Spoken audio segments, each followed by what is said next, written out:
जे कुरामा पनि डराइहाल्ने, मन आत्तिहाल्ने, के कुराको डर हो भनेर सोद्धाखेरि बिरामी आफैलाई पनि थाहा छैन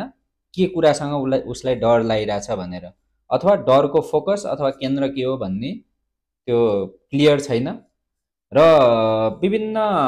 टाइपको धेरै सोचाइहरू होइन दैनिक जीवनमा घटिरहेका होइन घटनाहरू, जस्तै हिजो यस्तो भयो, आज यस्तो भयो, भोलि के गर्ने,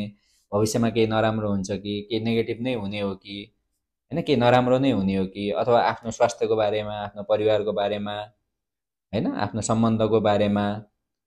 अब अथवा दैनिक व्यवहारको बारेमा चाहिँ धेरै अनावश्यक सोचहरू आउने। कुनै समस्या छ त्यो समाधान गर्नलाई त कहिलेकाहीँ सोच्नु त राम्रो हो, तर अलि वाहियात टाइपको होइन, अथवा त्यो समाधानतिर केन्द्रित भन्दा पनि यत्तिकै रुमल्ली राख्ने ती सोचहरूमा। र यी डर र यस्तो टाइपको चिन्ता सँगसँगै चाहिँ अरू विभिन्न केही लक्षणहरू छन्, जस्तै निन्द्रा गडबड भयो, टाउको दुख्ने छ होइन, मुटुको धड्कन बढ्ने, सास फेर्न अप्ठ्यारो हुने, यस्ता टाइपका लक्षणहरू,